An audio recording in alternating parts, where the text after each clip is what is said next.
నమస్కారం మిత్రులందరికీ శుభోదయం. ఓం నమో వెంకటేశాయ. ఈరోజు ఈ లైవ్ పెట్టడానికి ముఖ్య కారణం, నేను మాట్లాడబోయే విషయం రాజకీయాలకు అతీతమైనది, రాజకీయాల కంటే గొప్పది. ఎందుకంటే ఇది మన విశ్వాసానికి, మన భారతీయ సంస్కృతికి, మన సనాతన ధర్మానికి సంబంధించినటువంటి విషయం. మిత్రులారా, ముందుగా మనం ఒక విషయం స్పష్టంగా చెప్పాలి. ఈరోజు తిరుమల లడ్డు వ్యవహారంపై పవన్ కళ్యాణ్ గారు మాట్లాడుతున్నారని కాదు, చాలా ఇంతకుముందే సనాతన ధర్మ పరిరక్షణపై ఆయన స్పష్టమైన దిశను చూపించారు. మొదటగా అంటే 2024 సెప్టెంబర్లోనే సనాతన ధర్మంపై వారాహి డిక్లరేషన్ సభ నిర్వహించి, తిరుపతిలో జరిగిన వారాహి బహిరంగ సభలో శ్రీ కొణిదెల పవన్ కళ్యాణ్ గారు, మన రాష్ట్ర ఉప ముఖ్యమంత్రి వర్యులు, చారిత్రాత్మకమైన సనాతన ధర్మ డిక్లరేషన్ ప్రకటించారు. ఈ డిక్లరేషన్లో ఆయన చెప్పింది ఏమంటే, ఏ మతానికి కానీ ఏ ధర్మానికి కానీ భంగం జరిగినా సమానంగా స్పందించాలి. అన్ని మతాల ధర్మన పరిరక్షణ సామాజిక విలువ కావాలి అని ఆయన స్పష్టంగా చెప్పారు. సనాతన ధర్మ పరిరక్షణకు ప్రత్యేక చట్టం తీసుకురావాలి, అది దేశవ్యాప్తంగా అమలవ్వాలి అని కూడా చెప్పారు.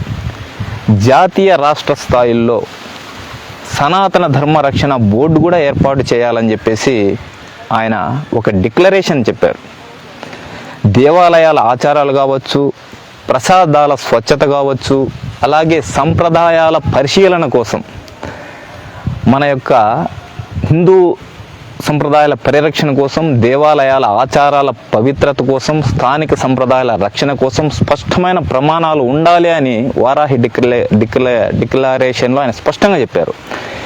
అలాగే ఆలయాలు ధ్యాన, విద్య, కళ, ఆర్థిక, పర్యావరణ పరిరక్షణ కేంద్రాలుగా అభివృద్ధి చెందాలని కూడా ఆయన ఆ రోజు స్పష్టంగా చెప్పారు. సమాజంలో ఆధ్యాత్మిక విలువలకు మద్దతు పెరగాలి, సనాతన ధర్మంపై అవగాహన పెంచాలి, అపోహలు ఇలాంటివి అరికట్టాలని కూడా ఆయన చెప్పారు. నిజంగా మిత్రులారా, ఆయన చెప్పిన మాటలు చాలా అర్థం ఉంది, చాలా ఆవేదన ఉంది. 2024 సెప్టెంబర్లో వారాహి డిక్లరేషన్ రూపంలో కేంద్ర ప్రభుత్వానికి కూడా, అలాగే ప్రజల ముందు కూడా ఆయన ఉంచారు. ఆ తర్వాత లడ్డు వివాదం, 2024 లడ్డు వివాదం. మిత్రులారా, ఇప్పుడు 2024లో జరిగిన తిరుమల లడ్డు వివాదాన్ని చూడాలి మనం. 2024లో తిరుమల శ్రీవారి ప్రసాదమైన, ప్రపంచవ్యాప్తంగా ఉన్నటువంటి శ్రీ వెంకటేశ్వర స్వామి యొక్క భక్తులు ఎంతో పవిత్రంగా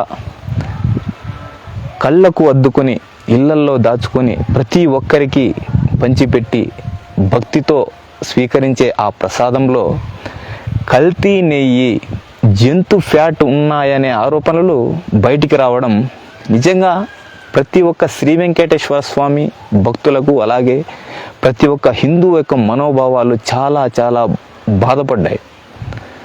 ఇది కోట్లాది మంది మనోభావాలపై పడ్డ గాయం. ఈ విషయంలో మొదటగా నోరు విప్పింది, ఈ విషయాన్ని బహిరంగపరిచింది, బహిరంగంగా స్పందించిండేది ఎవరు అంటే జనసేన పార్టీ అధినేత, సనాతన ధర్మ పరిరక్షకుడు శ్రీ కొణిదెల పవన్ కళ్యాణ్ గారు. అవును మిత్రులారా,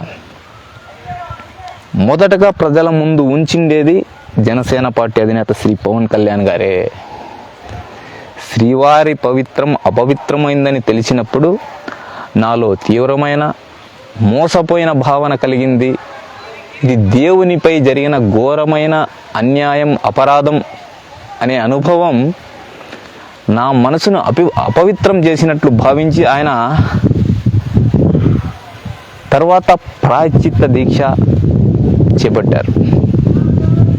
ఆ మాటలతో కూడా ఆయన ఎక్కడ ఆగలేదు.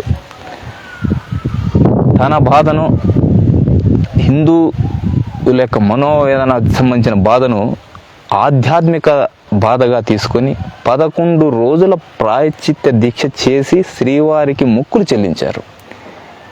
నిజంగా ఇది ఒక నిజమైన భక్తుడి ఆవేదన. ఇది ఒక నిజమైన సనాతన ధర్మాన్ని ఆచరించే ఒక భక్తుడి ఆవేదన మనం ఆ రోజు పవన్ కళ్యాణ్ గారిలో చూసాం. నిజంగా ఇప్పుడు సిట్ యొక్క షాకింగ్ నిజాలు చూస్తే నిజంగా దిమ్మ తిరిగిపోతుంది మిత్రులారా. LABSA అనే ఒక రిపోర్టు చూస్తే అక్కడే అర్థమవుతుంది. 2022 నుంచి 2024 వరకు తిరుమల లడ్డు తయారీలో వాడినటువంటి నెయ్యి అసలు నెయ్యే కాదు, అసలు అక్కడ నెయ్యే వాడలేదు. CBI సిట్ రిపోర్టు ఖచ్చితంగా ఈ విషయాన్ని ప్రభుత్వం ముందు ఉంచింది. LABSA అనే ఒక యాసిడ్ అనే ఒక రసాయనం 8,900 కిలోలు వాడారు. ఎంత అన్యాయం, ఎంత ఘోరం! ఇది ఎక్కడ వాడతారో తెలుసా మిత్రులారా? ప్రసాదాల్లో కాదు, నెయ్యిలో అసలే కాదు. ఇది డిటర్జెంట్లు, ల్యాండ్రీ పౌడర్లు, అంట్లు తోముకునే లిక్విడ్లు, పారిశ్రామికత శుభ్రత పనుల్లో క్లీనింగ్ కోసం దీనివల్ల వాడే యొక్క డిటర్జెంట్ను ఇందులో వాడారని సిట్ బహిరంగంగా చెప్పిందనమాట. దీనివల్ల కంటి, శ్వాస మరియు చర్మ సమస్యలు వస్తాయని కూడా బహిరంగంగానే ఉంది. ఇప్పుడు మీరే చెప్పండి మిత్రులారా, నిజంగా ఇది కేవలం కల్తీ నెయ్యినా? కాదు, ఇది ప్రమాదకర రసాయనాలతో తయారైనటువంటి నకిలీ నెయ్యి. అసలు నెయ్యే వాడలేదు ఇందులో. ఇది కల్తీ నెయ్యి కాదు, ఇది కల్తీ నెయ్యి కాదు, నకిలీ నెయ్యి. నకిలీ నెయ్యి మిత్రులారా. ఇది ఇప్పుడు నేను మాట్లాడతా పోతే ఎంతైనా ఉంటుంది. నా చివరి మాట, ఈ అంశం కల్తీ లడ్డు వ్యవహారం యొక్క అంశం ఒక పార్టీకి సంబంధించినది కాదు, ఒక మతానికి సంబంధించినది కాదు. ఇది సనాతన ధర్మ పరిరక్షణకు సంబంధించిన పోరాటం. అందుకే జనసేన, BJP, TDP 3 పార్టీల నేతలు ఒకే గొంతుతో ఐక్యంగా కలిసికట్టుగా ముందుకు రావాల్సిన అవసరం ఖచ్చితంగా ఉంది. ఎందుకంటే మన ఐక్యతే కూటమి యొక్క బలం. ఈ అంశంలో మౌనంగా సాగితే రేపు అదే మౌనం కూటమి ఐక్యతకు విఘాతం కలిగించవచ్చు. ఇది ఒక భక్తుడి ఆవేదన, ఒక హిందువుగా నా ఆవేదన, ఒక భారతీయుడిగా నా మనసులో నుంచి వచ్చినటువంటి ఒక ఆవేదన, మాట, బాధ. శ్రీ వెంకటేశ్వర స్వామి కృపతో మన విశ్వాసం నిలవాలి, మన సనాతన ధర్మం పరిరక్షించబడాలి అని హృదయపూర్వకంగా కోరుకుంటూ, ఈ కల్తీ లడ్డు వ్యవహారంలో